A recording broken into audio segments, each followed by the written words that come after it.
Hello students, welcome again to my YouTube channel.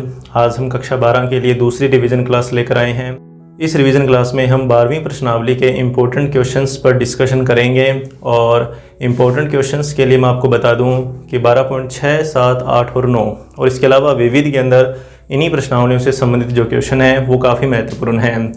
आप सबसे पहले तो इन क्वेश्चंस को करेंगे जो 12.6 से लेकर 12.9 और विविध के अंदर जो क्वेश्चंस हैं सबसे पहले तो उनका अभ्यास करेंगे। उसके बाद में अगर आपके पास समय है तो 12.4 और 12.5 के क्वेश्चन भी आप कर सकते हैं। 12.1, 2 और 3 करने की ज़रूरत नहीं है। तो अभी हम 12.6 के क्वेश्चंस करेंगे और इसके अंदर हमारा जो टॉपिक रहेगा वो रहेगा समघात अवकल समीकरण।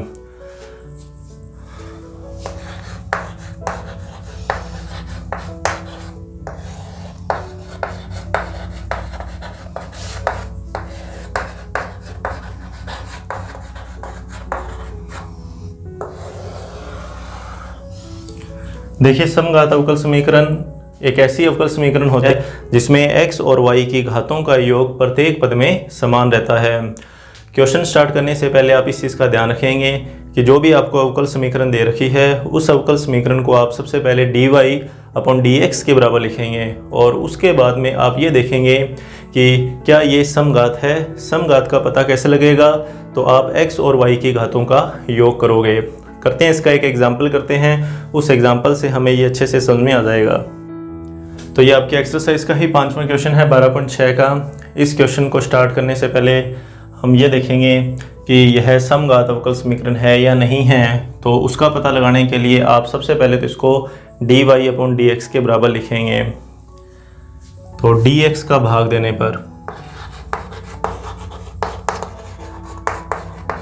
तो dx का भाग दे देंगे तो ये बनेगा x dy/dx माइनस का y बराबर में √x² प्लस y²। और अब यहाँ से dy/dx का मान निकाल लेंगे। तो dy/dx का मान क्या आएगा? तो इसके लिए y का पहले पक्षांतरण करेंगे और फिर इस x का भाग भी देना पड़ेगा। तो मैं इसको डायरेक्ट लिख रहा हूँ y/x और फिर प्लस में √x² प्लस y² और इसके अपोन में भी क्या आएगा? x आएगा। हमने x का भाग दे दिया y का पक्षांतरण करने के बाद में। अब देखिए, यहाँ पर हमें ये देखना है कि ये समघात है या नहीं है। तो ये वाला जो पद है, इस पद में x और y की घातों का योग करना है। तो y की पावर तो है 1 और x की पावर यहाँ पर हर में है, तो पावर हर में नहीं देखनी। आप सबसे पहले इसको ऊपर अंश में लेकर जाओगे तो x की पावर -1 बन जाएगी। तो x की पावर -1, तो 1 - 1 बराबर क्या आया? 0 आया। इसी तरीके से यहाँ पर x की पावर कितनी है? 2 और y की पावर कितनी है? 2। मतलब यहाँ टोटल जो पद है ये वाला, ये एक ही पद माना जाएगा, ठीक है ना। बीच में प्लस है तो ये एक ही पद है और इस पद में x और y की जो घातें हैं, यहाँ पर x और y की घातों का जोड़ नहीं करना, इस बात का आप ध्यान रखेंगे। जोड़ तभी करते अगर यहाँ पर गुणा होता। प्लस और माइनस अगर यहाँ आता है तो x और y की जो घात है वो अलग अलग ही हमें काउंट करनी है। मतलब यहाँ पर x की घात कितनी है? 2 और y की घात भी कितनी है? 2। मतलब ये ऊपर वाला जो पद है जो रूट के अंदर है, इसमें टोटल घात 2 मानी जाएगी। लेकिन ऊपर वर्गमूल है, वर्गमूल का मतलब पावर हाफ। तो इसका मतलब ये हुआ कि ऊपर वाले पद में जो पावर है वो कितनी है? 1 है। अच्छा, नीचे x की पावर कितनी है? 1 है। तो इसको भी जब ऊपर लेकर जाओगे तो यहाँ पर भी क्या होगा? x जो है ऊपर पावर -1 बन जाएगी। तो इसकी पावर +1 है और ऊपर जो x आएगा उसकी पावर -1 है, तो वहाँ पर भी घात क्या बन जाएगी? 0 बन जाएगी। मतलब ये जो अवकल समीकरण है ये शून्य घात की समघात अवकल समीकरण है।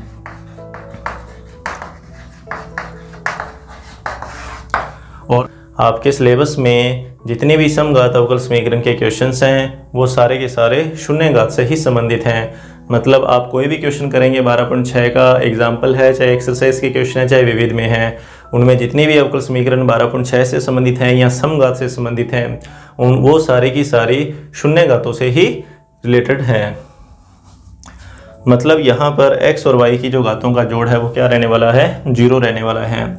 तो जब x और y की घातों का जोड़ 0 आ जाए, जब x और y की घातों का जोड़ 0 आ जाए, या यूं कहें कि जब समघात अवकल समीकरण आएगी, तब आपने एक प्रतिस्थापन करना है और वो प्रतिस्थापन है y बराबर vx, जहाँ पर v जो है वो चर है, ठीक है, v वेरिएबल है और x तो चर हम जानते ही हैं, और इसको मैं यूं भी बोल सकता हूं कि y अपॉन में x बराबर v। तो ये प्रतिस्थापन आपको याद रखना पड़ेगा। कब करना है ये वाला प्रतिस्थापन? जब हमें अवकल समीकरण कैसी दे रखी हो, समघात अवकल समीकरण दे रखी हो। चलिए करते हैं इस क्वेश्चन को आगे। अब इसके बाद में यहाँ लिखेंगे x के सापेक्ष अवकलन करने पर, तो y का x के सापेक्ष अवकलन dy ओवर dx। ये दोनों गुणा में है तो गुणा वाले सूत्र से अवकलन करेंगे। v ऐसा कैसा, x का अवकलन x के सापेक्ष 1, फिर x ऐसा कैसा, और v का x के सापेक्ष अवकलन dv ओवर dx। आप जब समघात अवकल समीकरण के क्वेश्चन सोल्व करेंगे तो आपको ये स्टेप जो है वो याद हो जाएगा।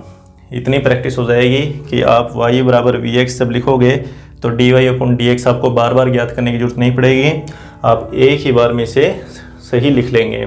चलिए क्वेश्चन पूरा करते हैं इसे। तो देखिए dy ओवर dx, ये dy ओवर dx का मान है v प्लस में x dv अपॉन dx। तो इस मान को यहाँ लिखेंगे, तो v प्लस में x dv ओवर dx बराबर y अपॉन में x। तो y अपॉन में x बराबर है v के, तो यहाँ v आ जाएगा। फिर plus root x square plus y square,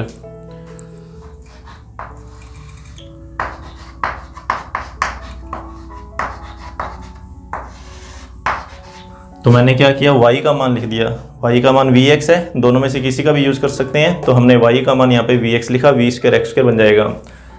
तो इस v से ये v आप कैंसिल कर सकते हैं, तो x dv ओवर dx बराबर, यहाँ से एक्स स्क्वायर कॉमन निकलेगा, वो रूट के बाहर आएगा तो x रह जाएगा, पावर ऑफ हो जाएगी, और वो जो x बाहर आएगा उससे नीचे वाला x भी कैंसिल हो जाएगा।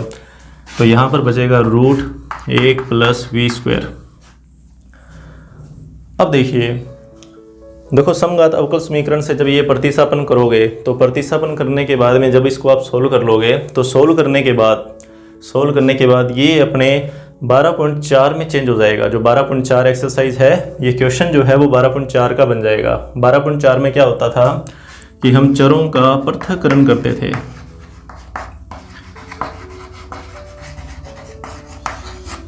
चरों के पृथक्करण का मतलब होता था कि जो y वाले पद हैं, y वाले पद उनको तो लिखना होता था dy के साथ, और जो x वाले पद हैं उनको लिखते थे dx के साथ। चरों का पृथक्करण कि y वाले y जो है चरों के रूप में जो y वाले मान थे वो dy के साथ आ जाएंगे, और जो x वाले मान थे वो dx के साथ। तो आपकी यहीं से 12.4 भी क्लियर हो जाएगी कि 12.4 के क्वेश्चन किस तरीके से सोल्व करने हैं। तो चरों का पृथक्करण करके सोल्व करने हैं 12.4 के क्वेश्चन। तो यहाँ पर चरों का पृथक्करण देखिए कैसे करेंगे।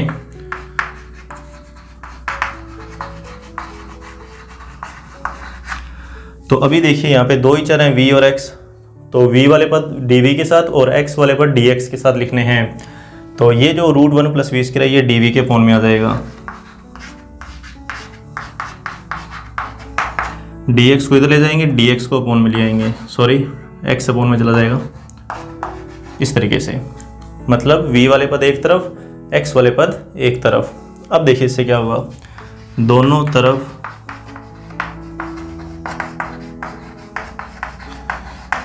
समाकलन का चिन्ह लगाने पर दोनों तरफ हमने इंटीग्रेशन का यूज़ करेंगे।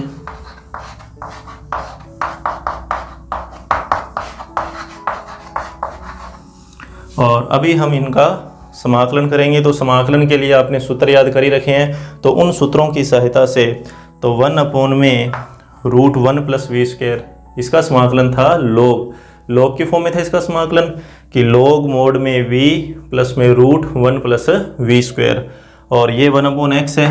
तो 1 अपॉन एक्स का जो इंटीग्रेशन था वो था लॉग मोड x, और फिर एक कांस्टेंट भी आएगा क्योंकि ये जो समाकलन है वो कौन सा समाकलन है, अनिश्चित समाकलन है। तो साथ में एक कांस्टेंट का भी हम यूज़ करेंगे। तो जैसे इसका समाकलन लॉग की फॉर्म में है, इसका समाकलन लॉग की फॉर्म में है, तो जो कांस्टेंट आएगा उस कांस्टेंट को भी हम लॉग की फॉर्म में लिख सकते हैं। कांस्टेंट फलनों के अकॉर्डिंग लिखेंगे तो ज़्यादा बढ़िया रहेगा, कैलकुलेशन आसान हो जाएगी। चलिए करते हैं इसको कंप्लीट।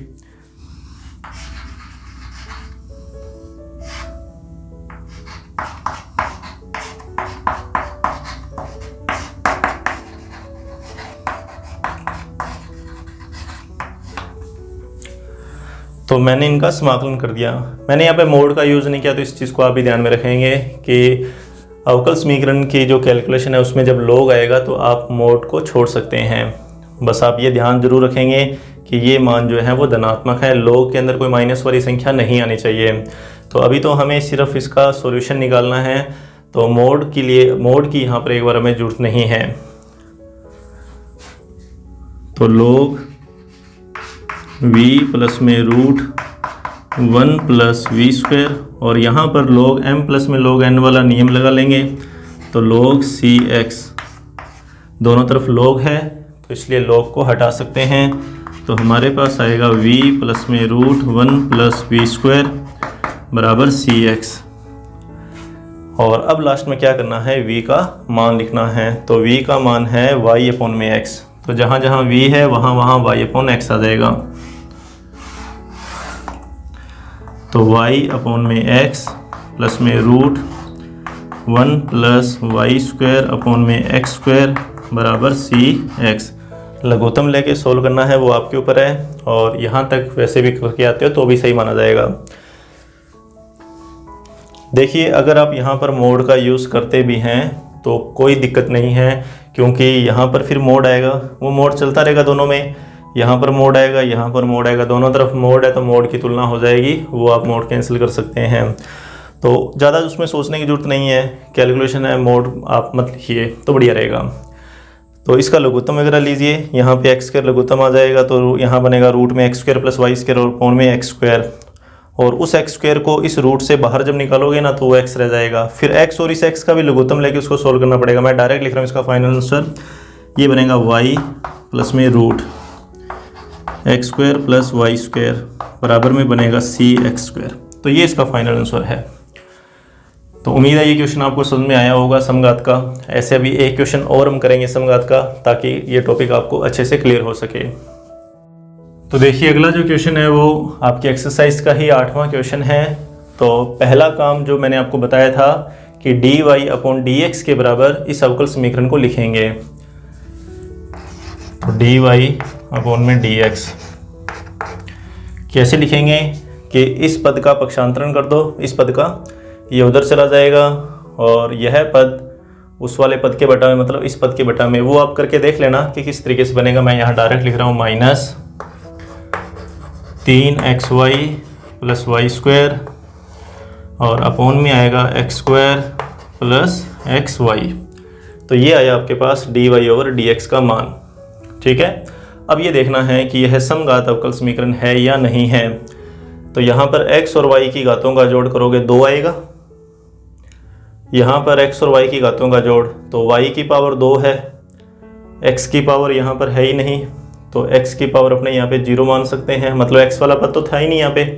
इसको गुणा में 1 लगा के और x की पावर इसको 0 लिख देंगे, तो x और y की घातों का जोड़ जो है वो कितना आ जाएगा, यहाँ पर भी 2 आ जाएगा। मतलब यहाँ पर भी x और y की घातों का जोड़ 2 है, यहाँ पर भी x और y की घातों का जोड़ 2 है। जो पिछला क्वेश्चन था ना उसमें रूट के अंदर था कि x square plus y square, तो इसको भी आप इस तरीके से समझ सकते हैं कि जैसे इसके गुणा में 1 लगा लिया, क्योंकि यहाँ पे y वाला पद नहीं है, हमें x और y दोनों को देखना होता था गुणा में, तो यहाँ पर गुणा में 1 लगाया इसको मान लिया, फिर y की पावर 0, तो y की पावर 0 और x की पावर 2, तो टोटल जो जोड़ आएगा वो 2 बन जाएगा। यहाँ पर x नहीं है तो गुणा में 1 लगाएंगे और इसको लिख लेंगे x की पावर 0, तो x की पावर 0 और y की पावर 2, तो यहाँ पर x और y की घातों का जोड़ जो है वो कितना आ रहा है, 2 आ रहा है। तो इस तरीके से भी अपने इसको समझ सकते हैं कि जब अकेला x आ जाए या अकेला y आ जाए तो किस तरीके से देखेंगे कि x और y की घातों का जोड़ एक जैसा है या नहीं है। तो यहाँ पर x और y की घातों का जोड़ कितना है, 2 है। अच्छा, अब इसको शून्य घात कैसे अपने चेंज करेंगे इसको शून्य घात में। तो वैसे तो ये शून्य घात में ऑलरेडी अपने इसको मान सकते हैं किस तरीके से कि ऊपर पावर 2 है, नीचे भी पावर 2 है। यहाँ पर देखिए x की पावर 2, y की पावर 0, यहाँ पर x और y की घातों का जोड़ 2 आया, यहाँ पर x और y की घातों का जोड़ 1 + 1 कितना आएगा, 2 आएगा। ऊपर भी घात 2 है, नीचे भी घात 2 है, तो ऊपर वाली घात और नीचे वाली घात को जब टोटल रूप में देखेंगे तो वो कितनी है, 0 है। और फिर भी आप अगर इसको लिखना चाहें प्रॉपर वे में तो आप x कॉमन निकाल सकते हैं। देखिए कैसे, मान लीजिए यहाँ से आपने कॉमन निकाला एक्स स्क्वायर, जैसे घात 2 है तो एक्स स्क्वायर कॉमन निकालो, तो माइनस का एक्स स्क्वायर, तो 3y अपॉन में x plus y square upon में एक्स स्क्वायर। ठीक है ना, यहाँ से एक्स स्क्वायर कॉमन निकाला, कॉमन आ नहीं रहा पर फिर भी कॉमन निकालना है। फिर बटा में, बटा से भी एक्स स्क्वायर कॉमन निकाल लो, क्या बनेगा, 1 प्लस 1x कॉमन निकाला और बटा में 1x आ जाएगा, तो एक्स स्क्वायर से एक्स स्क्वायर कैंसिल हो जाएगा। तो dy ओवर dx माइनस का 3y अपॉन में x plus y square upon में एक्स स्क्वायर और 1 प्लस वाई अपॉन में x। तो ये रूप सिर्फ ये दिखाने के लिए है कि ये शून्य घात की अवकल समीकरण है या नहीं है। तो शून्य घात की अवकल समीकरण किस रूप में होती है कि उसमें जितने भी पद होंगे वो y अपॉन x के रूप में होंगे। कुछ क्वेश्चन इसके अंदर ऐसे भी हैं जो x अपॉन y के रूप में है। मतलब आप इसका एक व्यापक रूप देख सकते हैं कि शून्य घात की अवकल समीकरण अपने व्यापक रूप की बात करें तो इस तरीके की होती है कि जो भी पद आएगा फलन के लिए वो y अपॉन x के रूप में रहेगा। तो यहाँ पे जितने भी पद हैं वो सारे के सारे y अपॉन x में चेंज हो रहे हैं। और एक इसका और रूप भी है जो dx अपॉन dy के बराबर रहेगा और ये आ जाएगा बराबर में x अपॉन y के रूप में, कि अगर dx अपॉन dy बनता है तो आगे जो पद हैं वो x अपॉन y के रूप में होने चाहिए। तो ऐसा भी एक क्वेश्चन है, उसको भी अपने सोल्व करेंगे। तो पहले इसको कंप्लीट करें अपने। तो यहाँ पर प्रतिस्थापन क्या आएगा, y बराबर vx, या यूं कहें कि y अपॉन x बराबर v, और यहाँ से dy ओवर dx का मान,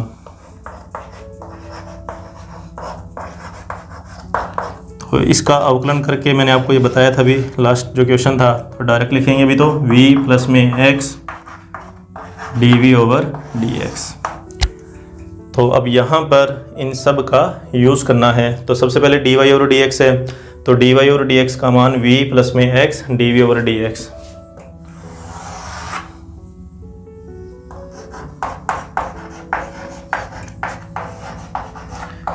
बराबर माइनस 3 y अपॉन x और y अपॉन x, इन सब की जगह v आएगा, तो 3v प्लस v स्क्वायर बटा में 1 प्लस v। और अब हम क्या करेंगे, इस v का पक्षांतरण कर देंगे, तो x dv ओवर dx बराबर, और इस माइनस का दोनों के साथ गुणा कर दो,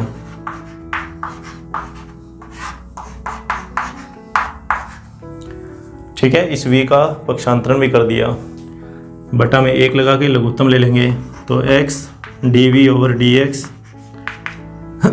बराबर, तो 1 प्लस v लघुत्तम आया, तो माइनस का 3v माइनस का v स्क्वायर माइनस के v का इन दोनों से गुणा, तो माइनस का v और माइनस का v स्क्वायर, तो x dv ओवर dx बराबर, तो माइनस का v स्क्वायर और माइनस का v स्क्वायर, तो माइनस का 2v स्क्वायर माइनस का 3v और माइनस का v माइनस का 4v बटा में 1 प्लस v। और अब क्या करेंगे, अब हम चरों का पृथक्करण, वही 12.4 वाला तरीका कि v के साथ dv लिखना है, मतलब v वाले पदों के साथ dv लिखना है और x वाले पदों के साथ dx लिखना है। तो चरों का पृथक्करण करने पर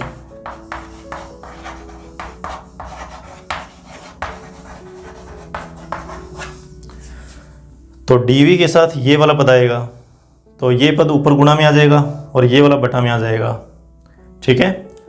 तो देखिए 1 प्लस v बटा में इसका 2v स्क्वायर और ये 4v,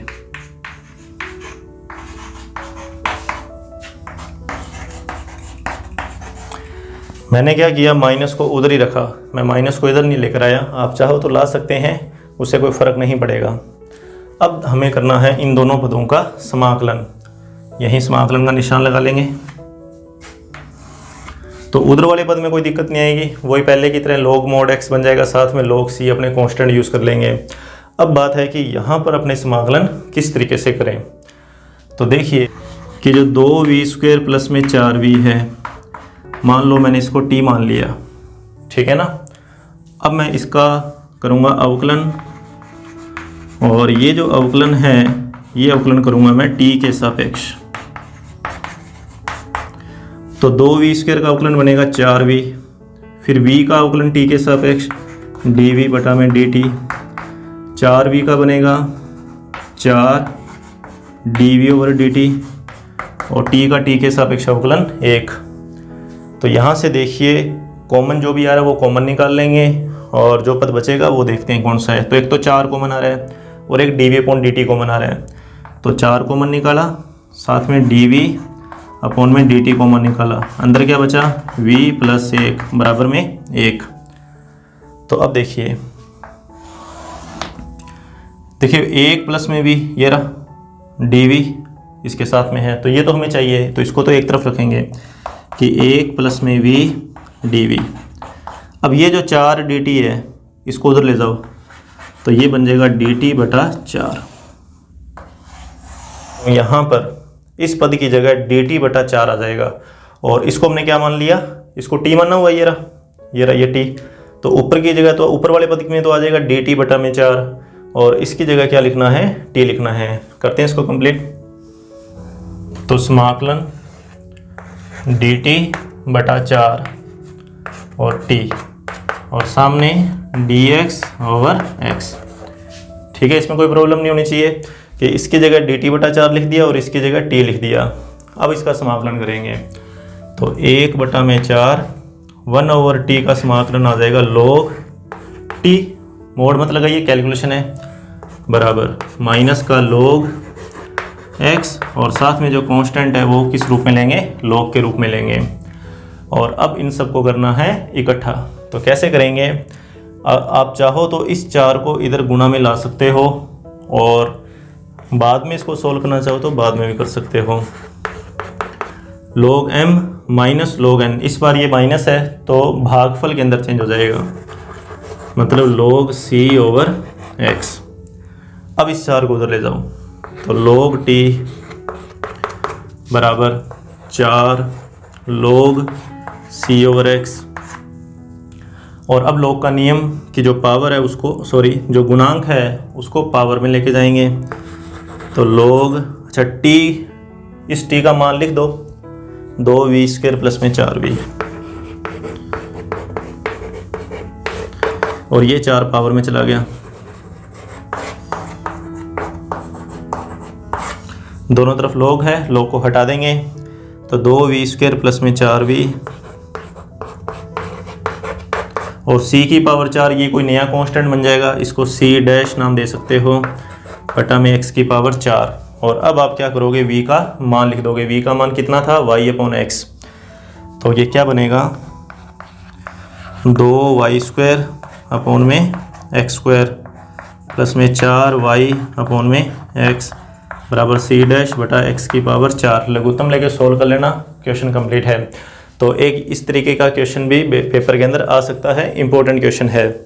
अब हम करते हैं इसका वो क्वेश्चन जिसकी मैंने आपको बात अभी बताई है, जो x अपॉन वाई के रूप में है। तो एक्सरसाइज का 7वां क्वेश्चन है ये। तो देखिए 7वें क्वेश्चन में हर जगह x अपॉन वाई आपको दिखाई दे रहा है, तो इसका मतलब यहाँ पर जो अवकल समीकरण आपको लिखनी है वो dy ओवर dx के बराबर तो नहीं लिखनी, वो अवकल समीकरण आपको लिखनी है dx अपॉन dy के बराबर। इस चीज़ का आप ध्यान रखेंगे खास तौर पर। तो मैं इसको लिख रहा हूँ dx अपॉन dy के बराबर। तो देखिए dx अपॉन dy के बराबर किस तरीके से लिखेंगे। यहाँ पर क्या होगा, जो 1 प्लस में e की पावर x अपॉन वाई है, ये तो आएगा बटा में,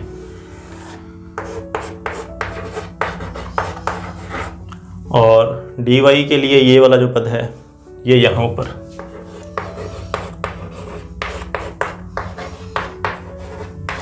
और आगे क्या लगाओगे, माइनस लगाओगे। तो ये तो हमने dx अपॉन dy के बराबर इसको लिख लिया।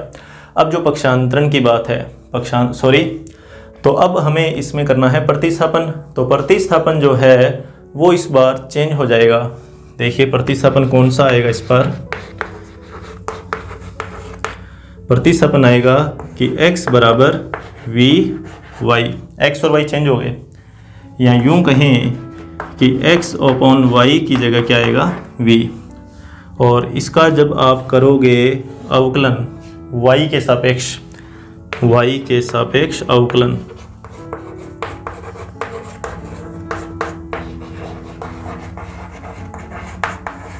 तो x का y के सापेक्ष अवकलन dx ओवर dy, यहाँ गुणा वाला सूत्र लग जाएगा, मैं डायरेक्ट लिख रहा हूँ, पहले लिखा v, y का y के सापेक्ष अवकलन 1, फिर y ऐसा कैसा dv ओवर dy।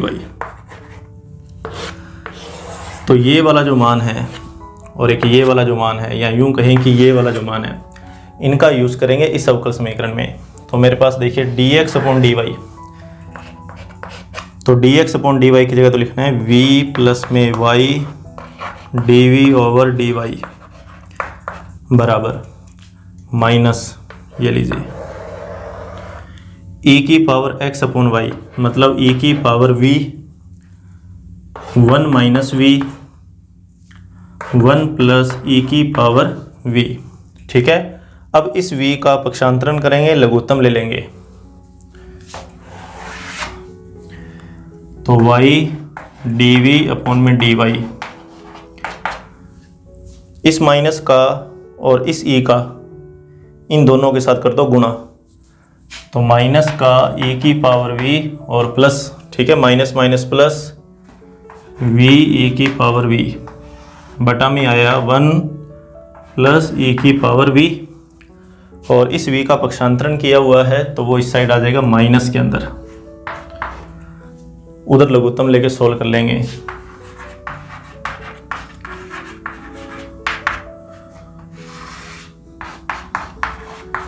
तो माइनस का e की पावर v प्लस का v e की पावर v और माइनस इस v का इन दोनों से गुणा, तो माइनस का v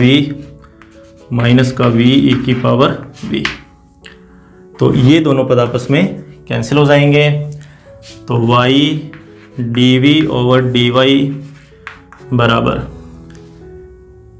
ये माइनस और ये माइनस निकालो कॉमन, तो e की पावर v प्लस v बटा में 1 प्लस e की पावर v, और अब ये बन गया 12.4 का क्वेश्चन, मतलब चरों का पृथक्करण करना है।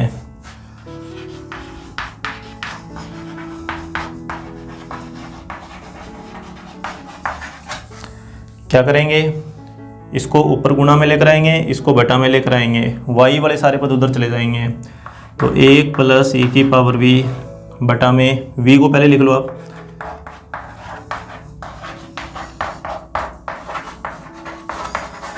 ये लीजिए, और अब करना है इसका समाकलन, तो दोनों तरफ समाकलन का निशान लगा देंगे।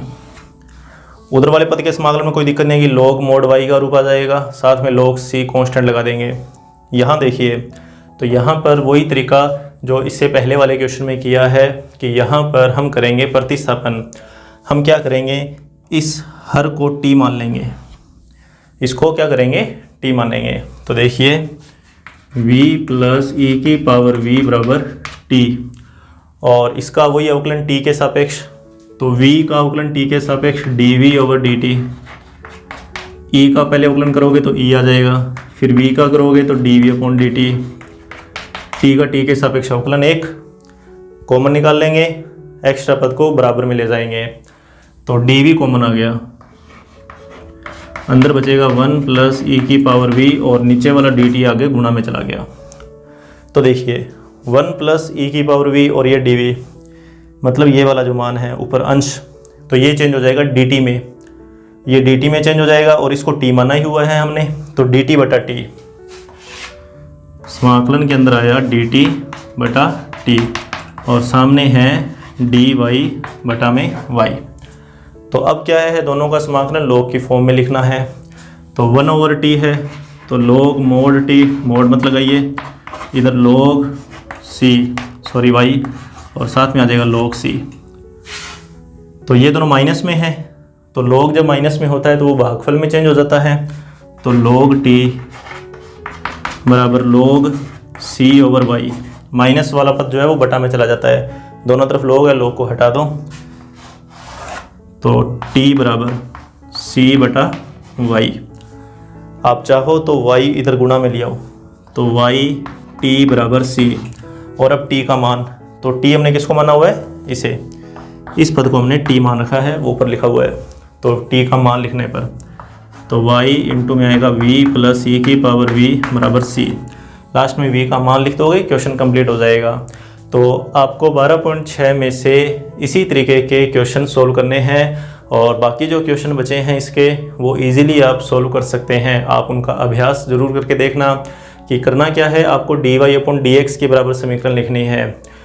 कुछ क्वेश्चंस हैं जिसमें dx/dy का यूज़ हो रहा है, बाकी लगभग सब में dy/dx का ही यूज़ करना है। अगर dy/dx का यूज़ कर रहे हो तो y की जगह vx लिखना है, और dx/dy का यूज़ कर रहे हो तो x की जगह vy लिखना है। इन बातों का आपने ध्यान रखना है। और 12.4 के क्वेश्चंस आप खुद सोल्व कर लेना। आपको मैंने तरीका यहाँ बीच में बता ही दिया है कि 12.4 के अंदर जितने भी क्वेश्चन हैं उन सब के अंदर y वाले पदों को एक तरफ रखना है, x वाले पदों को एक तरफ रखना है, और फिर उनका समाकलन करना है। समाकलन करने के लिए वही विधियाँ जो आपने प्रश्नावली 9 के अंदर पढ़ी हुई हैं। तो अब इसके बाद में हम करेंगे 12.7 के क्वेश्चन।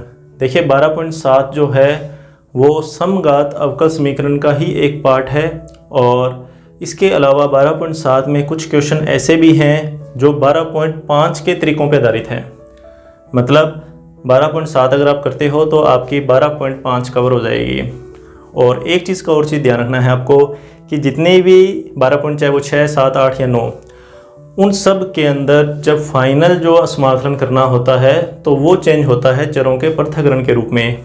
मतलब चरों का पृथक्करण और 12.5 वाले जो मेथड्स हैं उनका यूज़ 6, 7, 8 और 9 में हो ही रहा है। तो आप अगर इन्हीं को कवर कर लेते हैं तो 12.4 और 12.5 के अंदर आपको कोई दिक्कत नहीं आने वाली। अब देखिए 12.5 के क्वेश्चन, सॉरी 12.7 के ये क्वेश्चन हैं, 5 ही क्वेश्चन है इस एक्सरसाइज के अंदर। और एक्सरसाइज का जो टॉपिक है वो है कि समघात अवकल समीकरण में परिवर्तित होने वाली समीकरणें, मतलब ऐसी अवकल समीकरणों का अध्ययन करेंगे जो समघात बनाई जा सकती हैं। इनमें से कोई भी वैसे समघात नहीं है, मतलब x और y की घातों का जो जोड़ है वो एक जैसा नहीं है। जैसे इसमें x और y की घातों का जोड़ यहाँ पर 1 है, यहाँ पर x और y की घातों का जोड़ 1 है, यहाँ तो कोई दिक्कत नहीं है। लेकिन ये जो पद है, ये दोनों पद ये दिक्कत कर रहे हैं। कैसे कि यहाँ पर x की पावर भी 0 है और y की पावर भी 0 है, तो x और y की घातों का जोड़ यहाँ पर कितना हुआ, 0 हुआ। तो जो जोड़ है वो अलग अलग है। इसी तरीके से इन सब में, मतलब यहाँ पर जो दिक्कत पैदा कर रहे हैं वो ये कांस्टेंट हैं कि इन कांस्टेंट के कारण x और y की घातों का जोड़ एक जैसा नहीं आ रहा। मतलब अगर ये कांस्टेंट ना हो फिर कोई प्रॉब्लम नहीं है कि मान लीजिए ये 3 और ये 5 ना हो, तो x और y की घातों का जोड़ यहाँ पर 1, यहाँ x और y की घातों का जोड़ 1, यहाँ x और y की घातों का जोड़ 1, यहाँ x और y की घातों का जोड़ 1, तो ये समघात अवकल समीकरण है। लेकिन अभी नहीं है, तो ऐसी अवकल समीकरणों को समघात बनाना पड़ेगा। और इसमें भी देखिए दूसरा क्वेश्चन, तीसरा क्वेश्चन, चौथा क्वेश्चन, ठीक है, दूसरा, तीसरा और चौथा, यहाँ माइनस है। तो ये जो 3 क्वेश्चन है, दूसरा, तीसरा और चौथा, ये तीनों क्वेश्चन तो हैं 12.5 से संबंधित। मतलब इन तीनों में से अगर आप एक क्वेश्चन भी कर लोगे तो वो 12.5 आपकी क्लियर हो जाएगी। तो इन तीनों में से मैं कोई एक क्वेश्चन करवाऊंगा, और पहला और पांचवा मैं कह सकता हूं कि एग्जैक्ट इसी प्रश्नावली का क्वेश्चन माना जा सकता है। यह कारण यह समघात में चेंज हो जाएगा। अब पता कैसे लग रहा है कि ये 12.5 के क्वेश्चन है और ये 12.7 के क्वेश्चन है? तो इसका तरीका ये है कि जब आपको अवकल समीकरण परिमेय रूप में, और वो भी एक घातीय जो समीकरणें हैं, ठीक है, मतलब जो रेखिक व्यंजक हैं, रेखिक व्यंजकों के भागफल के रूप में हो, मतलब ऊपर भी एक रेखिक समीकरण, एक रेखिक पद है, नीचे भी एक रेखिक पद है। यहाँ सब में ऐसा ही है ना कि ऊपर व्यंजक जो है वो एक घातीय है x और y के अंदर, नीचे वाला जो व्यंजक है वो भी क्या है, एक घातीय व्यंजक है। तो ऐसी अवकल समीकरण जो होगी वो या तो 12.5 पे आधारित रहेगी या 12.7 पे आधारित रहेगी, नंबर 1। अब 12.5 की कौन सी और 12.7 की कौन सी है उसका कैसे पता लगेगा? तो 12.5 की जो क्वेश्चंस हैं उनमें क्या होगा कि x और y के जो गुणांक हैं इनका अनुपात एक जैसा रहेगा। यहाँ x का गुणांक 1, यहाँ 2, दोनों का अनुपात निकाला 1:2 या 1/2। y का गुणांक और इधर ऊपर -1 है और नीचे -2 है, तो -1 और -2 का भी जब अनुपात निकालोगे तो माइनस से माइनस कैंसिल हो जाएगा 1/2। मैं बात कर रहा हूँ यहाँ पर a1/a2 और b1/b2 की। अगर ऐसा बनता है तो ये 12.5 है। मतलब आप यहाँ क्या करोगे, x का और y का जो गुणांक है उनका अनुपात निकालोगे, वो अनुपात क्या आएगा, बराबर आएगा। सब में बराबर आ रहा है, दूसरे तीसरे चौथे में।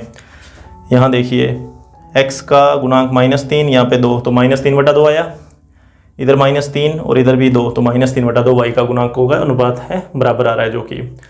तो इससे आपको ये क्लियर हो जाएगा कि ये क्वेश्चन जो है वो 12.5 के ऊपर आधारित हैं। अच्छा, पहले और पाँचवें में अनुपात बराबर नहीं है। जैसे 6 और 2 का अनुपात निकालोगे, 6/2 कितना आएगा, 3 आएगा। और -2 और 3 का अनुपात निकालोगे तो -2/3। तो ये दोनों मान क्या हैं, अलग अलग हैं।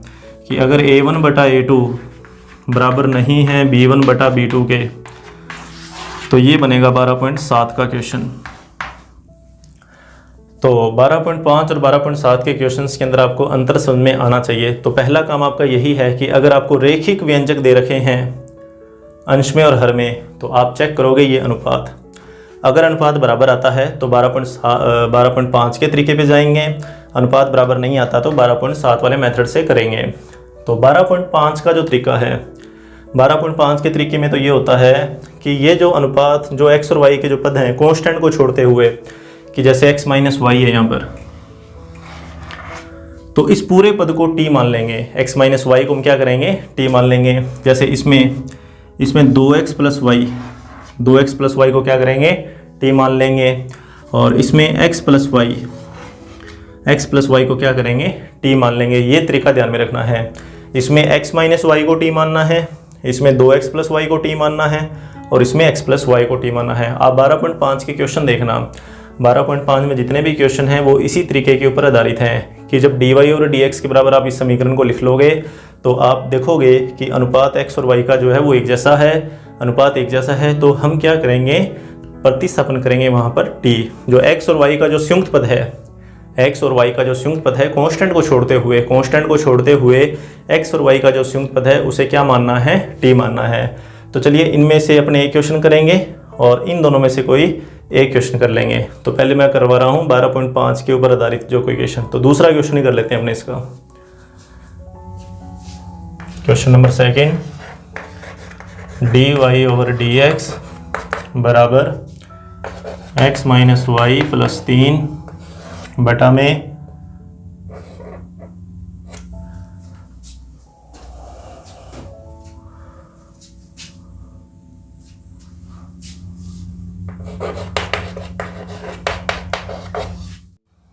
चलिए करते हैं इसको मानना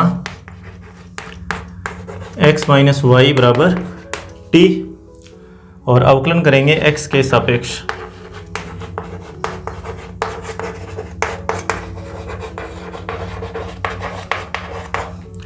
तो x का x के सापेक्ष अवकलन 1 माइनस y का x के सापेक्ष अवकलन dy/dx और t का x के सापेक्ष अवकलन dt/dx। t यहाँ पर कांस्टेंट नहीं है, ध्यान रखेंगे, चर है।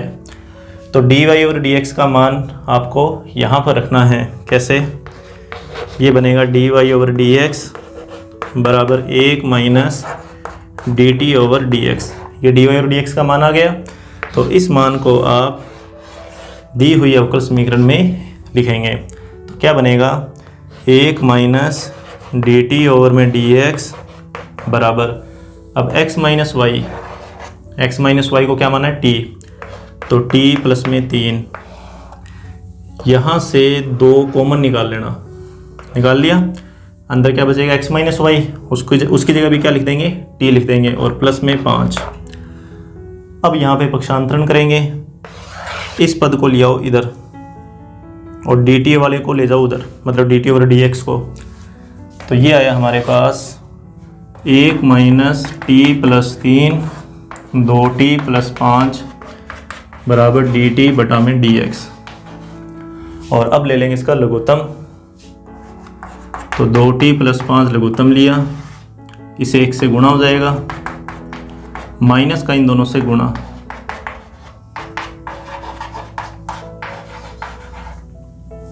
तो 2t में से t घटाओगे, 1t रह जाएगा, 5 में से 3 2 बटा में 2t प्लस 5 बराबर dt बटा dx। तो अब ये बन गया 12.4 का क्वेश्चन, मतलब चरों का पृथक्करण।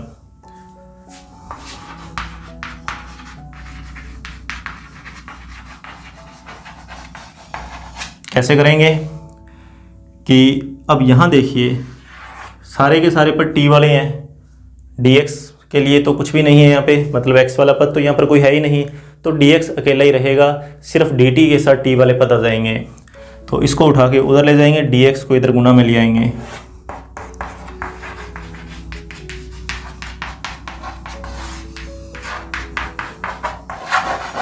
ठीक है, अब देखिए दोनों तरफ समाकलन का निशान, तो dx इसके गुना में 1 लगाओगे तो उसका समाकलन जो x के सापेक्ष 1 हो जाएगा, सॉरी 1 का समाकलन कितना होगा x। और इस तरफ देखिए समाकलन कैसे करना है।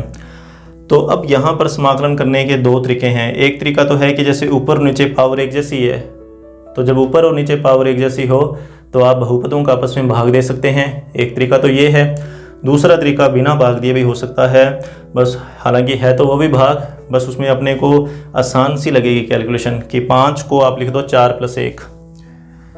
देखिए कैसे, 2t प्लस में 4 प्लस में 1 और बटा में आएगा t + 2 और इधर बन जाएगा dt। और अब हम क्या करेंगे, ये जो t + 2 है इसको 2t + 4 के बटा में लिखेंगे और इस 1 के बटा में अलग अलग लिख लेंगे। तो x बराबर, तो 2t + 4 2t + 4 इसके बटा में t + 2 फिर 1 और इसके बटा में t + 2 और इधर आ जाएगा dt। तो x बराबर, अब यहाँ से आपको पता लग रहा होगा कि 2 कॉमन आएगा ना, तो ये t + 2 कैंसिल हो जाएगा, तो यहाँ पर सिर्फ बचेगा 2 + 1 बटा में t + 2। अब dt और समाकलन के निशान को अलग अलग कर लेंगे, तो 2 dt और फिर 1 बटा t + 2 dt। तो x बराबर 2 dt का जो इंटीग्रेशन है वो t बन जाएगा और ये 1/x का रूप है, तो यहाँ पर log t + 2 और साथ में कांस्टेंट c। log c लिखना चाहो तो लिख सकते हैं, कोई फ़र्क नहीं पड़ेगा। अब आपको t का मान लिखना है, तो t का मान कितना है, x - y।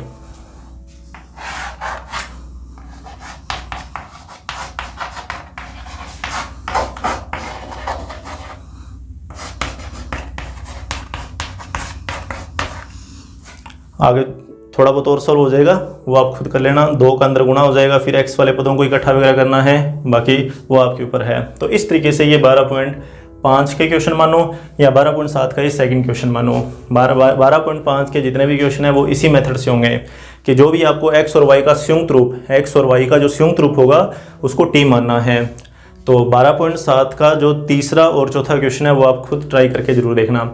अब हम करते हैं पहला और जो 5वां है उनमें से कोई एक क्वेश्चन।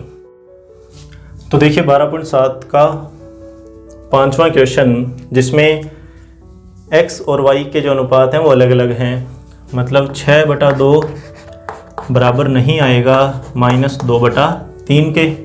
तो अब इस क्वेश्चन को किस तरीके से करेंगे, तो यहाँ पर क्वेश्चन करने का जो तरीका है वो यह है कि जो x और y हैं, x और y उन्हें हम एक नए रूप में लिखेंगे। कैसे, माना x बराबर कैपिटल X प्लस में h। x जो है वो चर है, h अचर है, इस चीज़ का ध्यान रखेंगे, यहाँ लिख देंगे अभी हम। और y बराबर कैपिटल Y प्लस में k।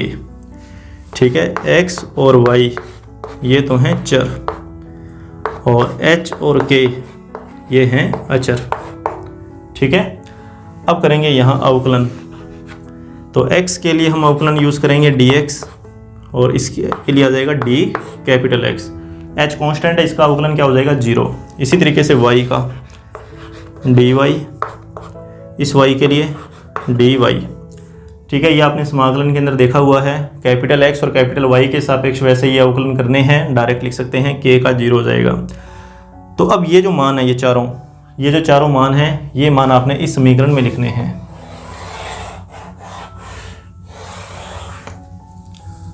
तो d capital y d capital x बराबर 6 capital x plus h minus 2 capital y plus k minus 7 और बटा में 2 कैपिटल एक्स प्लस एच, फिर 3 कैपिटल वाई प्लस के और फिर माइनस का 6। तो d y over d x. ध्यान रखना अब जो भी एक्स और वाई है वो कैपिटल है। देखिए कैसे लिखना है, 6 का गुणा इस एक्स के साथ 6x माइनस 2 का गुणा इस y के साथ। ठीक है, पहले मैंने कैपिटल X और कैपिटल Y को लिखा है।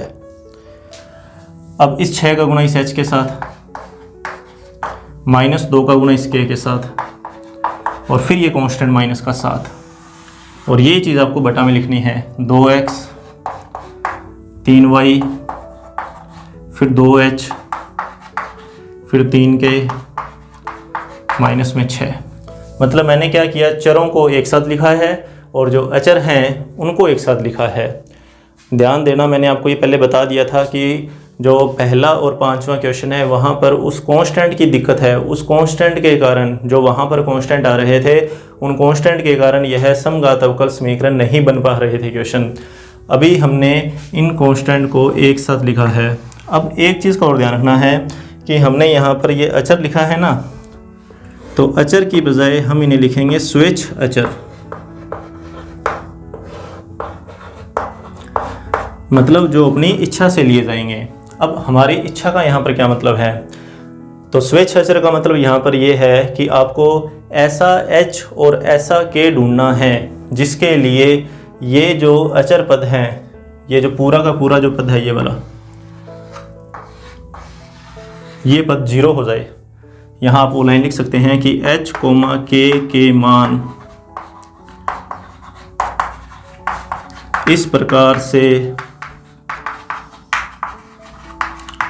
चुने जाएंगे ताकि 6h माइनस 2k माइनस 7 भी 0 हो जाए और 2h प्लस 3k माइनस 6 भी क्या हो जाए 0। आपको ऐसा h बताना है या ऐसा कोई k बताना है जिसके लिए ये दोनों समीकरण बराबर क्या हो जाए 0।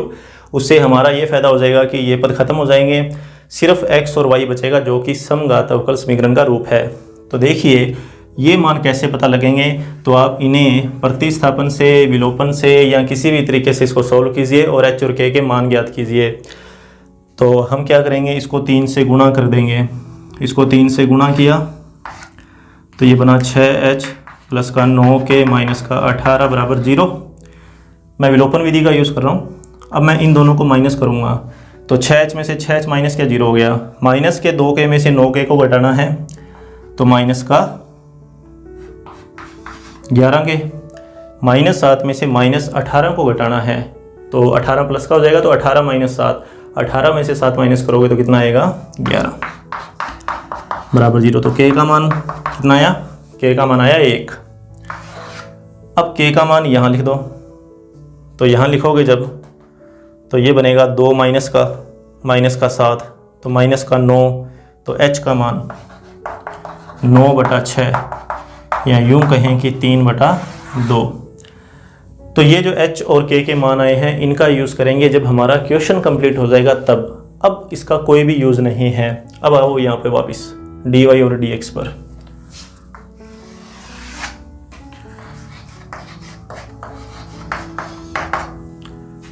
तो ये 0 कर दिया, ये भी 0 कर दिया, 6x माइनस का 2y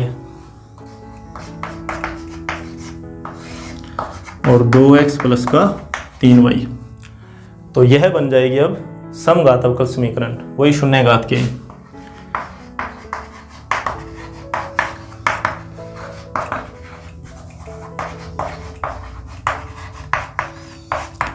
तो ये शून्य घात की समघात है।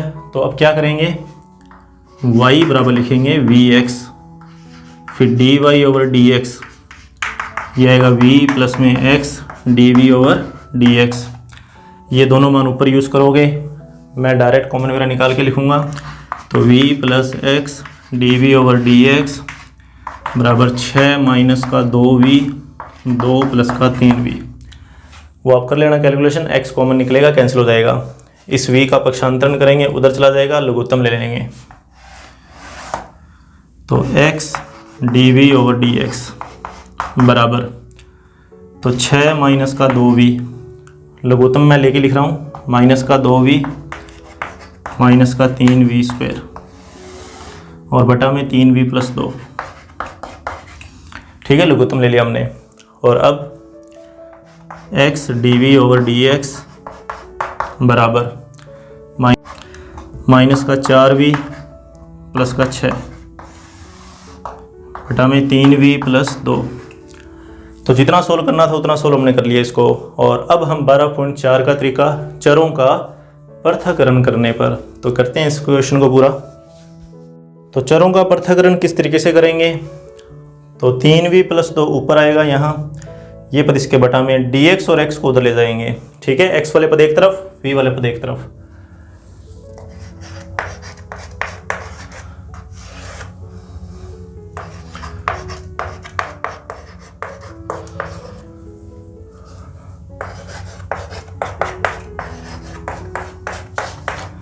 तो मैंने माइनस को उधर ही रखा है, यहाँ से माइनस कॉमन निकाल के ना उसको इस तरफ ही रखा, सिर्फ प्लस वाले पद जो आए थे वो इधर ले आया मैं। दोनों तरफ समाकलन का यूज़ करना है। अब देखिए इसका समाकलन log mod x साथ में आ जाएगा log c, इसमें कोई प्रॉब्लम नहीं है। बचता है ये v वाला पद कि इसका समाकलन कैसे करेंगे। तो यहाँ पर भी वही बात कि प्रतिस्थापन हर को मान लो t, माना 3v square plus 4v minus 6 बराबर t। अवकलन करोगे तो 6v dv प्लस में 4 dv माइनस का 0 बराबर dt। डायरेक्ट लिखा है इस पर मैंने, कॉमन निकाल लो, यहाँ से क्या आ रहा है, तो 3v प्लस में कॉमन आएगा 2 3v, ठीक है, 3v प्लस में 2 और ये dv बराबर dt। तो 3v प्लस में 2 dv बराबर dt बटा में 2। तो इसकी जगह आ जाएगा dt बटा 2, तो dt बटा 2, बटा वाले को क्या माना हुआ है, t माना हुआ है। सामने माइनस का log x और साथ में ले लेंगे log c। ठीक है, वो मैंने समाकलन कर दिया उसका। अच्छा, एक चीज़ का आप ध्यान यहाँ पे रखेंगे, अगर आपने ये प्रतिस्थापन वगैरह नहीं करना तो आप यहीं पर जैसे 2 का ऊपर नीचे गुणा करोगे तो 6v प्लस में 4 बनेगा, तो नीचे वाले का अवकलन ऊपर बन जाएगा। इसका अवकलन करके देखना, इसका अवकलन आएगा जैसे v स्क्वायर का अवकलन करोगे तो 2v, तो ये 3 दूनी 6v बन जाएगा, ये 4 बनेगा, ये 0। तो नीचे वाले का अवकलन ऊपर है। तो आपने ये 9वीं क्लास में 9वीं प्रश्नावली के अंदर ये पढ़ा हुआ है कि f डैश बटा में अगर f आ जाए, अगर f डैश के बटा में f आ जाए तो इसका इंटीग्रेशन होता है log mod f। f dash के बटा में f आए तो इंटीग्रेशन log mod f होता है। आप डायरेक्ट उसका भी यूज़ कर सकते हैं क्योंकि ये log की फॉर्म में तो बनी रहे। ठीक है ना, तो कमी यहाँ पे जैसे 2 की थी तो 2 का ऊपर नीचे गुणा करोगे तो ये f डैश बन जाएगा और ये f है, तो f डैश के बटा में f, तो log mod f मतलब यहाँ पे log mod t, या सीधा लिख लो log t, और इधर आ जाएगा log c अपॉन में x। log का नियम लगा दिया क्योंकि माइनस में ये दोनों। अब इस 2 को ले आओ इधर, फिर ले जाओ पावर में, log से log कैंसिल हो जाएगा, तो t बराबर c स्क्वायर अपॉन में x स्क्वायर। आई बात समझ में ये। अब बारी है कि ये मान सारे जो हमने माने हुए हैं, जितने भी मान माने हैं वो सारे के सारे लिखने हैं। तो पहले तो हमने t माना हुआ ये रहा, पहले इस t को लिख लेते हैं, लिख लिया। इसके गुना में आ गया x स्क्वायर ये वाला, और c स्क्वायर को हमने मान लिया c डैश। अब y का मान, तो y का मान यहाँ पर v का मान, तो v का मान क्या आएगा, y अपॉन में x। तो यहाँ पर v की जगह y अपॉन x लिखना है, तो 3y स्क्वायर अपॉन में x square plus 4y/x minus का 6 और x स्क्वायर बराबर c डैश। इस x स्क्वायर का कर दो अंदर गुणा, तो 3y की स्क्वायर प्लस 4xy माइनस का 6x स्क्वायर बराबर c डैश। अब बारी है कैपिटल X और कैपिटल Y की। तो अब हम चलेंगे स्टार्टिंग में, कि स्टार्टिंग में हमने क्या माना था कि x माना था हमने कैपिटल X प्लस H और y माना था हमने कैपिटल Y प्लस K। और h और k के मान याद हैं क्या आए थे? k का मान तो आया था 1 और h का मान आया था 3/2। तो ये मान यहाँ लिखने हैं, कैपिटल X और कैपिटल Y का मान भी निकालना पड़ेगा। तो कैपिटल X और कैपिटल Y के मान मैं यहाँ लिख रहा हूँ डायरेक्ट। तो 3 कैपिटल Y का मान यहाँ से y माइनस k मतलब y माइनस 1 का होल स्क्वायर प्लस में 4 कैपिटल x माइनस 3/2 फिर कैपिटल y माइनस 1 फिर माइनस 6x की स्क्वायर मतलब x माइनस 1 का होल स्क्वायर x का 3/2 ऐसा बराबर में c डैश। तो ये आपका फाइनल आंसर है। आगे इसको ज़्यादा और हल करने की ज़रूरत नहीं है। तो आपके 12.6 और 12.7 के इम्पोर्टेंट क्वेश्चन मैंने कवर करवा दिए हैं। अब इसके बाद में 12.4 और 12.5 जो थी वो भी यहीं बीच में हल हो रही है, साथ साथ आप उनका अभ्यास कर सकते हैं कि 12.4 वही चरों का पृथक्करण और 12.5 में क्या था कि x और y का जो संयुक्त रूप है उसे t मानना है। और ये 12.7 का क्वेश्चन।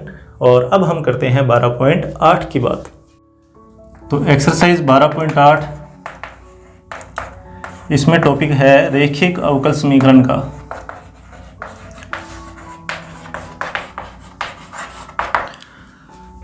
वैसे तो आसान सी एक्सरसाइज है, ये भी बिल्कुल ही आसान है, कोई मुश्किल नहीं है।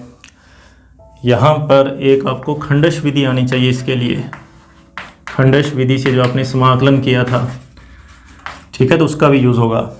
तो रैखिक अवकल समीकरण होती कौन सी है? तो रैखिक अवकल समीकरण होती है दो प्रकार की। एक तो होती है y में रैखिक अवकल समीकरण,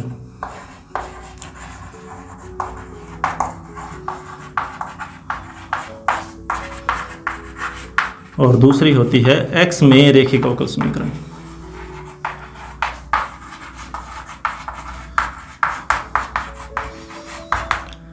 दो प्रकार की होती है, y में और एक x में। अब y वाली और x वाली का पता कैसे लगेगा? तो इनके मानक रूप हैं। इनके मानक रूप देखिए किस तरीके के हैं। जो y वाली रैखिक अवकल समीकरण है ये इस प्रकार की होती है, dy/dx प्लस में py बराबर q। मतलब एक dy/dx आएगा और एक y आएगा। अब बात है कि p और q क्या चीज़ें हैं। तो p और q जो हैं वो हैं अचर, और इसके अलावा यहाँ x के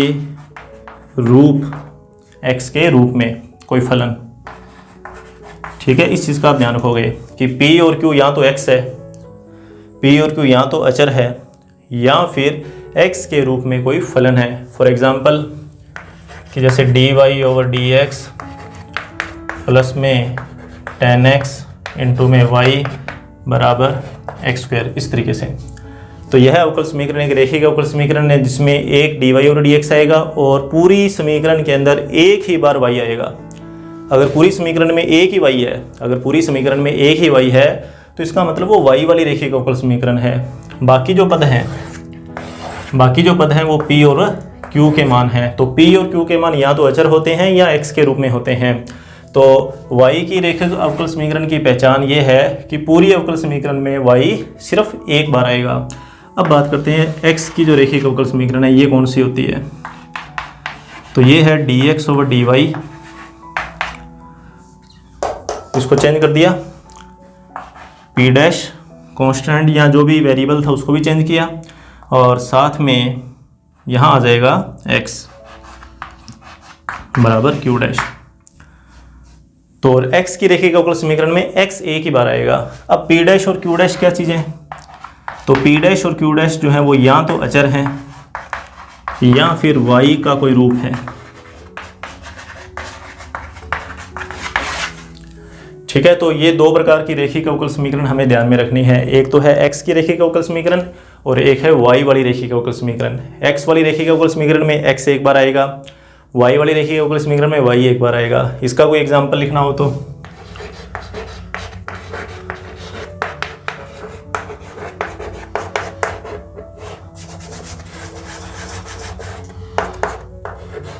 इस तरीके से कि dx कोण dy आ गया और पूरी समीकरण में x एक ही बार आया है। सिर्फ यही पहचान है रेखिक अवकल समीकरण की कि पेपर में कैसे पता लगेगा कि ये रेखिक अवकल समीकरण का क्वेश्चन है या नहीं है। तो ध्यान ये रखना कि अगर पूरी समीकरण में एक ही बार y आया है या एक ही बार x आया है, ठीक है, तो वो रेखिक अवकल समीकरण का ही क्वेश्चन है। अब यहाँ देखिए, ये जो 2y है ये मान है p डैश का और ये जो y स्क्वायर है ये मान किसका है, q डैश का मान है। तो ये तो होगी रेखिक अवकल समीकरण। अब हम इसके क्वेश्चन सोल्व करेंगे कि रेखिक अवकल समीकरण के क्वेश्चन सोल्व कैसे करते हैं।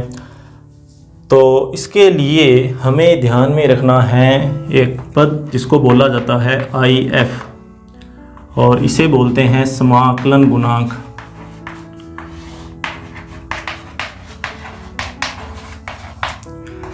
मतलब इंटीग्रेशन फैक्टर, समाकल गुणांक भी बोल देते हैं। IF से आप इसे याद रख सकते हैं। अब इसका सूत्र देखिए क्या होता है। तो देखिए, सबसे पहले dy/dx प्लस py बराबर q, मतलब y वाली रेखिक अवकल समीकरण। सबसे पहले हम y वाली जो रेखिक अवकल समीकरण है उसकी ही बात करेंगे। तो इसमें IF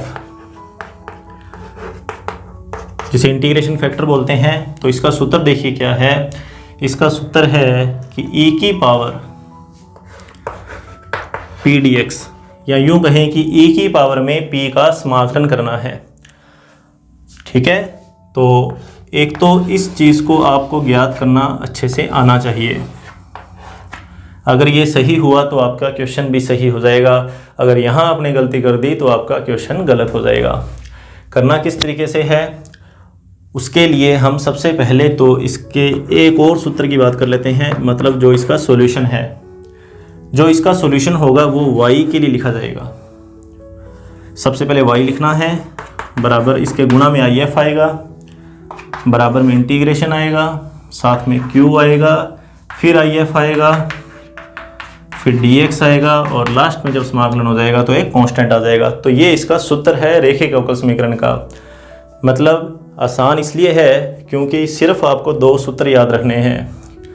आपको सिर्फ ये पता लग गया कि ये रेखिक अवकल समीकरण है तो आप तुरंत क्या करोगे, IF का मान निकाल लोगे और वो IF का मान इस सूत्र में लिख दोगे।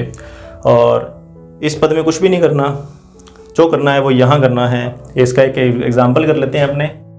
देखिए, ये एक्सरसाइज का थर्ड क्वेश्चन है। हमें कैसे पता लगेगा कि ये रेखिक अवकल समीकरण है या नहीं है। तो पहचान मैंने आपको भी बताई है कि पूरी समीकरण में y एक ही बार आएगा। तो पूरी समीकरण में देखिए y सिर्फ एक ही बार आया है, तो इसका मतलब ये y वाली रेखिक अवकल समीकरण है। रूप ये वाला बनाना है, तो dy और dx के साथ कुछ भी नहीं होना चाहिए, इसका गुणांक +1 रहना चाहिए। तो 1 + x² को वहाँ से हटाना पड़ेगा, इसका भाग दे देंगे तो ये बनेगी dy/dx प्लस में 2x बटा में 1 + x², फिर y बराबर 4x² बटा में 1 + x²। तो हमने 1 + x² का भाग दे दिया। अब कर लो इसके साथ तुलना। जब तुलना करोगे ना तो ये वाला जो मान है ये आएगा p का, ठीक है, ये मान किसका है, p का, और ये वाला जो मान है वो किसका है, q का। अब p और q के मान आने के बाद में क्या ज्ञात करेंगे, हम ज्ञात करेंगे IF का मान। तो IF में समाकलन करना है किसका, p का, तो इसका समाकलन आना चाहिए आपको करना। तो देखिए इसका समाकलन क्या होगा, अपने यहाँ ज्ञात कर लेते हैं IF।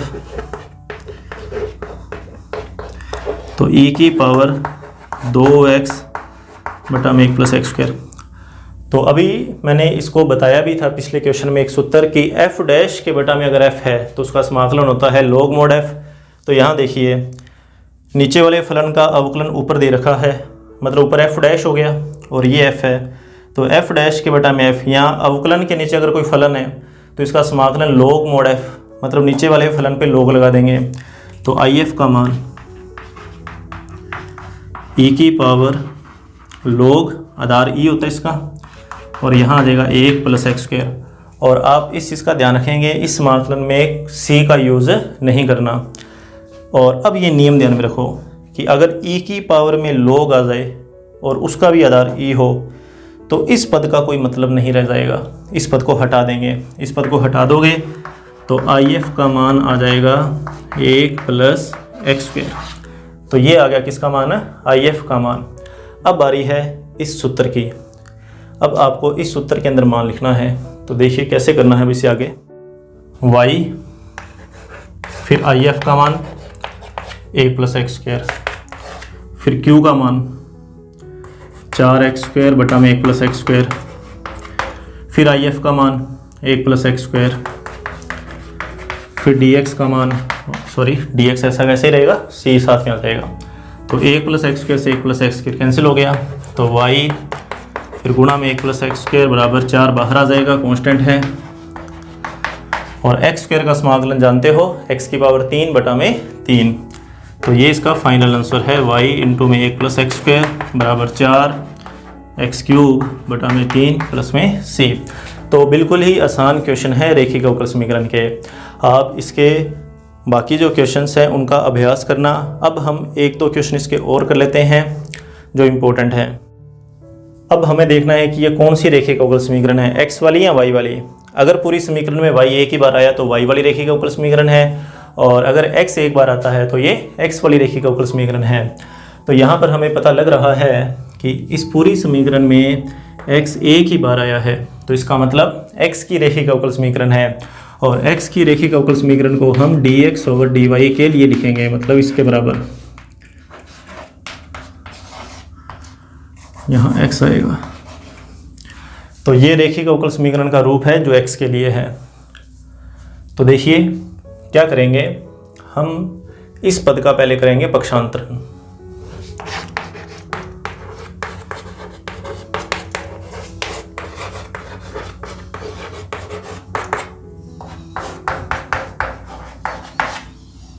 ठीक है, और अब हमें इसे रूप देना है dx/dy का। देखिए अलग अलग तरीके हैं, जो तरीका आपको सही लगता है आप उस तरीके से इसको कर सकते हैं। dx/dy का रूप देने के लिए इसको ले के जाना पड़ेगा इस तरफ और इसको लाना पड़ेगा इस तरफ, मतलब x माइनस ये ऐसे बना, बटा में आया 1 + y² और सामने आ गया dx/dy, माइनस यहाँ यूज़ कर सकते हैं। ठीक है, और अब देखिए इस माइनस को और इस 1 + y² का दोनों के बटा में अलग अलग करना है। तो क्या बनेगा, माइनस का x अपॉन में 1 + y² minus minus plus e की power tan inverse y upon में 1 + y², और सामने आ गया dx/dy। और अब क्या करेंगे, इस माइनस वाले पद को उधर ले जाएंगे, प्लस का हो जाएगा। तो देखिए dx/dy प्लस ये माइनस वाला पद इधर जाएगा तो प्लस का, और सामने ये पड़ा रहेगा।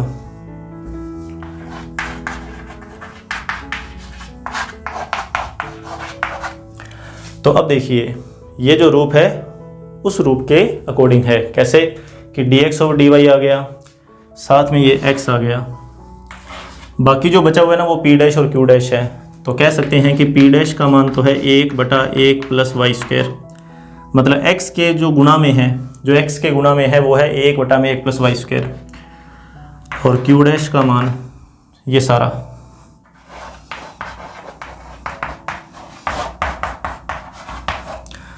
तो अभी हम ज्ञात करेंगे IF का मान।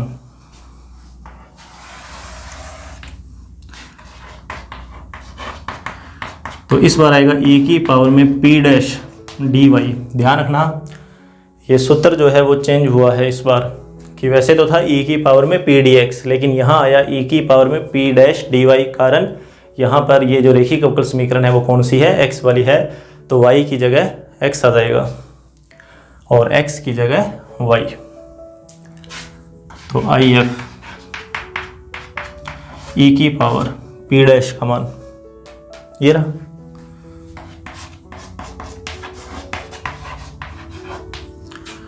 अब आपको ये देखना है कि इसका इंटीग्रेशन क्या होगा, IF का इंटीग्रेशन जो e की पावर में है। तो ये एक सामान्य सूत्र है जो आप जानते हैं कि tan इनवर्स y। तो ये आया किसका मान, IF का मान। अब बारी है इसके सॉल्यूशन की। तो इसका जो सॉल्यूशन होगा वो इस बार आएगा x के रूप में, बाकी सारा वही IF, फिर इंटीग्रेशन q डैश, फिर आ जाएगा IF, फिर आ जाएगा d। पहले क्या आता था, dx आता था, अब क्या आएगा, dy आएगा, साथ में आ जाएगा c। समाकलन करने के बाद में c लगा देंगे। अब IF का मान लिख दो, q डैश का मान लिख दो। तो x के गुणा में आएगा e की पावर tan इनवर्स y बराबर q डैश, ये रहा। तो e की पावर tan इनवर्स y बटा में 1 प्लस वाई स्क्वायर और गुणा में आ जाएगा e की power tan inverse y dy plus में c। अब देखिए e की पावर दोनों में एक जैसा आ गया, आधार एक जैसा है, घातों का जोड़ हो जाएगा। तो tan इनवर्स और tan इनवर्स को जोड़ोगे तो 2 tan इनवर्स y बन जाएगा। करते हैं इस क्वेश्चन को पूरा भी आगे।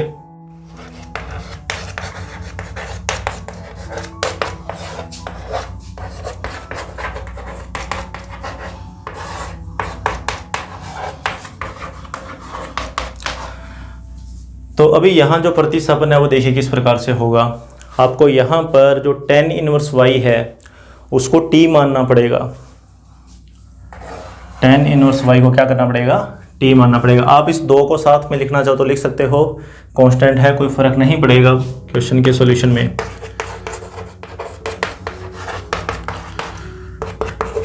तो tan इनवर्स का अवकलन होता है 1/1 प्लस वाई स्क्वायर, फिर y के लिए dy लिखेंगे, सामने t के लिए क्या लिखेंगे, dt। तो अब ये 2 dt के बटा में चला जाएगा। तो 1 बटा में 1 प्लस वाई स्क्वायर dy, सामने आएगा dt बटा में 2। तो x e की पावर tan इनवर्स y बराबर में e की पावर t, और ये वाला जो मान है यहाँ से dt बटा 2 प्लस में c, लास्ट में t का मान लिख के, सॉरी पहले इसका इंटीग्रेशन कर लो। तो e का इंटीग्रेशन वापस e आ जाएगा, तो इंटीग्रेशन हो जाएगा। तो आपको किसका मान लिखना है, t का मान लिखना है 2 tan इनवर्स y। तो इस तरीके से आपको रैखिक अवकल समीकरण के क्वेश्चन सोल्व करने हैं। अब हम लास्ट आज का जो हमारा टॉपिक है वो है बर्नौली अवकल समीकरण। बिल्कुल ध्यान से समझना, क्योंकि बहुत ही इम्पोर्टेंट ये टॉपिक है जो नेक्स्ट आने वाला है।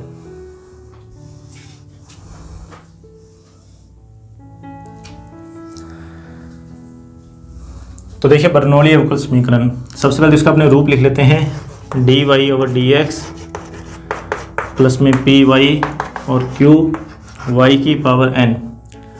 इसका एक और रूप अपने लिखेंगे, dy/dx प्लस py बराबर q, और यहाँ पर मैं लिख रहा हूँ f(y).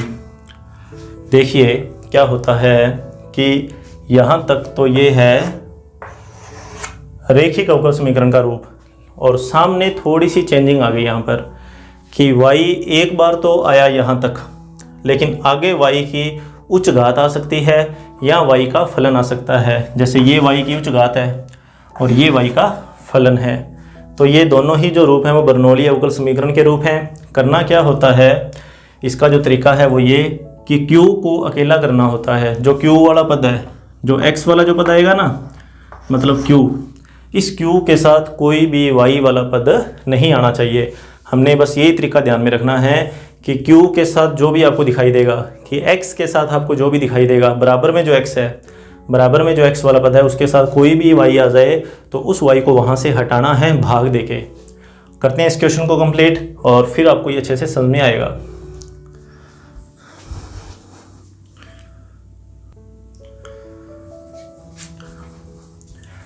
देखिए 5वां क्वेश्चन एक्सरसाइज का।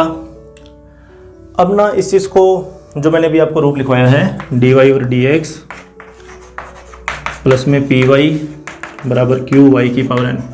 देखिए इस रूप को अपने ना एक और तरीके से भी समझेंगे। कैसे जैसे यहाँ तो मैंने आपको ये बताया कि p के गुणा में y, एक बार y आना चाहिए, सामने y की कोई उच्च घात आ रही है। यहाँ देखिए उसको किस तरीके समझेंगे, जैसे ये साइन 2y है, सिर्फ समझने के लिए, जैसे साइन ना होता तो ये 2y है, तो 2y में y की पावर 1 है, मतलब उससे कंपेयर तो हो ही रहा है। इसी तरीके से जैसे यहाँ पे कोस स्क्वायर y है, मतलब कोस y का होल स्क्वायर है, ये कोस ना होता तो ये y की स्क्वायर का रूप, मतलब तरीका यही है, इसी का रूप है ये। करना कैसे है, इस कोस स्क्वायर y को यहाँ से हटाना है। यहाँ लिखेंगे कोस स्क्वायर y का भाग देने पर, तो इसमें कोस स्क्वायर y का भाग दोगे तो ये सेक स्क्वायर y बन जाएगा, प्लस x साइन 2y का सूत्र लगाना पड़ेगा, 2 साइन y कोस y बटा में कोस स्क्वायर y, और सामने आ जाएगा एक्स क्यूब।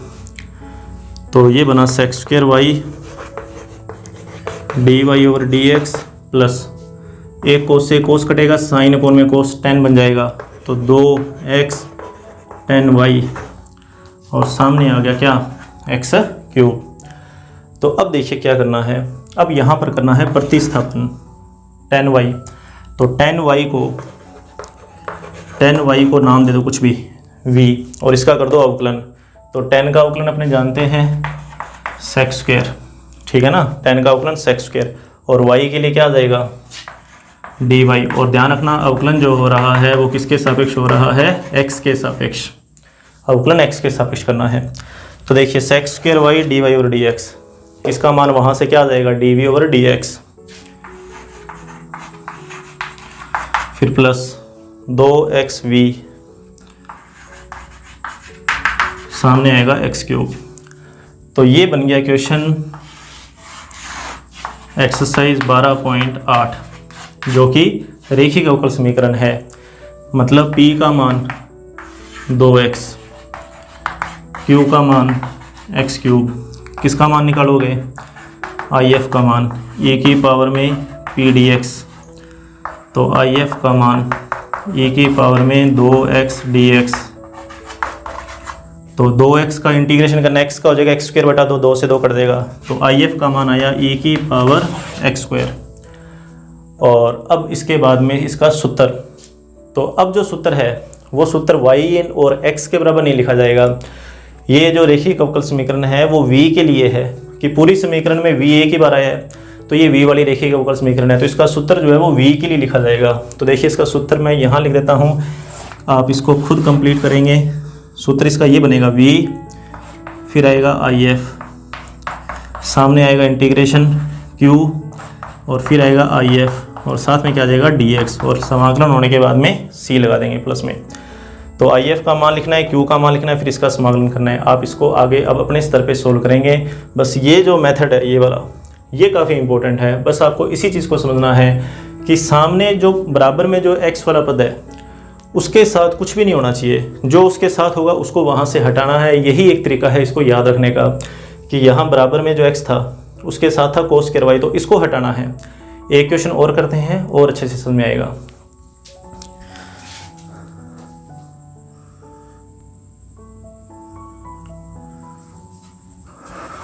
तो आज का हमारा लास्ट क्वेश्चन, क्वेश्चन नंबर 6 12.9 का काफ़ी इंपॉर्टेंट क्वेश्चन है। वही बर्नौली वाला क्वेश्चन है, ये भी वही तरीका साथ में रहेगा कि बराबर में जो x है उसके साथ कुछ भी नहीं होना चाहिए।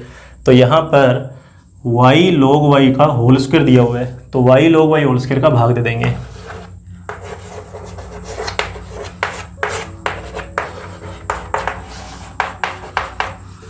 तो देखिए 1 में y log y का whole square dy over dx, plus देखिए यहाँ पर भाग दोगे इसका तो y तो कैंसिल हो जाएगा, एक log भी कैंसिल हो जाएगा,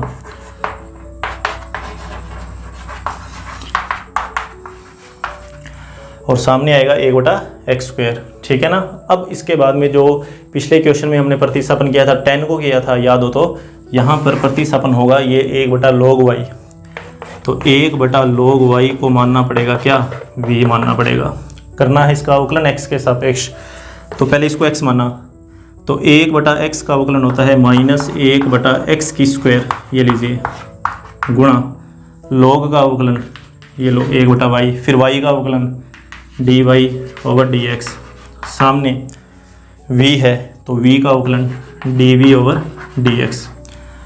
तो देखिए ये जो पद है ये सारा का सारा ये बन गया, बस माइनस को उधर लेके जाना है, यहाँ से माइनस को हटाओ, ये लगाओ इधर माइनस को।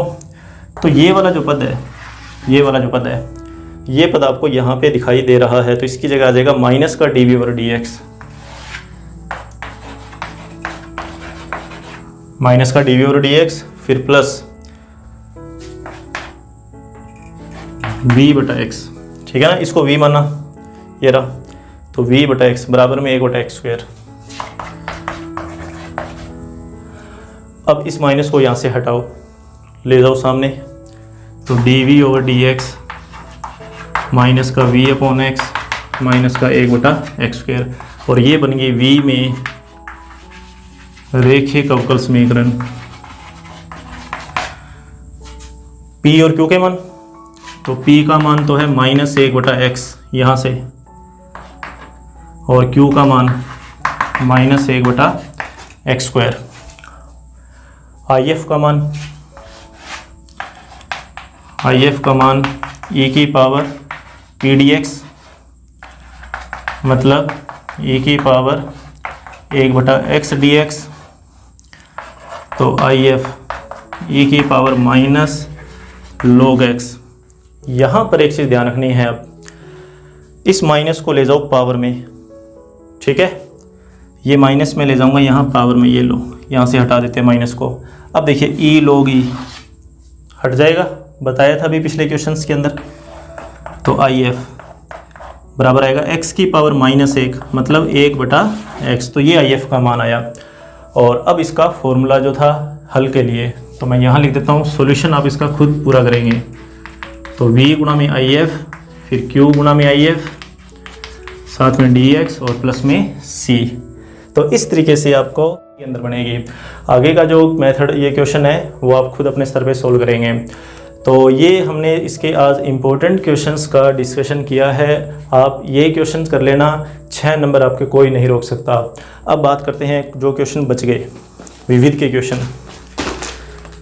तो विविध में से आपको शुरू के जो ये 1 से लेकर 10 तक, इनमें से कोई भी क्वेश्चन करने की ज़रूरत नहीं है। 11वां 12वां 13वां 14वां 15वां कोई भी क्वेश्चन नहीं करना आपको सिर्फ क्वेश्चन करने हैं 16वां 17वां 18वां 19वां 20वां, जिसमें से 20वां क्वेश्चन हमने करा है आज। 20वां क्वेश्चन किया है, 16वें के जैसा भी क्वेश्चन किया है, 18वां क्वेश्चन वही समघात वाला इसके जैसा ही क्वेश्चन किया है हमने। तो बचता है 17वां और 19वां। 17वां भी समघात वाला है, ठीक है। एक 19वां क्वेश्चन इसके अंदर बच जाएगा जो ई की पावर के रूप में है। और ऐसा ही आपको शायद एग्जाम्पल इसमें 12.9 का ये सेकंड क्वेश्चन है, तो आप वहाँ इसकी ट्राई करके ज़रूर देखेंगे। और 29वां एग्ज़ाम्पल ज़रूर कर लेना। बाकी क्वेश्चन तो नॉर्मल हैं, सिंपल क्वेश्चन है। और एक 26वें का जैसे ही हमने क्वेश्चन किया है, ठीक है, 26वें के जैसा हमने किया है। 12.8 की बात कर रहा हूँ, 12.8 का जो 10वां क्वेश्चन था उससे मिलता जुलता है, तो करना ज़रूर। 26वां एग्ज़ाम्पल, 29वां एग्ज़ाम्पल, और इसके अलावा विविध के जो लास्ट के क्वेश्चन हैं 16 से लेके 20 तक। और ये जो मैंने क्वेश्चन आपको करवाए हैं, ये इतना कर लोगे तो आपके 6 नंबर जो हैं वो निश्चित हैं। तो आज का लेक्चर हमारा यहीं पर समाप्त होता है। उम्मीद है कि आप 12.6, 7, 8, 9 को अच्छे से समझ पाए होंगे। इसके एग्ज़ाम्पल भी आप करके देखेंगे और जितना हो सकता है आप अभ्यास कीजिए। और एग्ज़ाम बिल्कुल भी टेंशन में आकर ना दीजिए, फ्री माइंड से एग्ज़ाम दीजिए, सब कुछ बढ़िया होगा और आप अच्छे नंबरों से उत्तीर्ण भी होंगे। Thank you.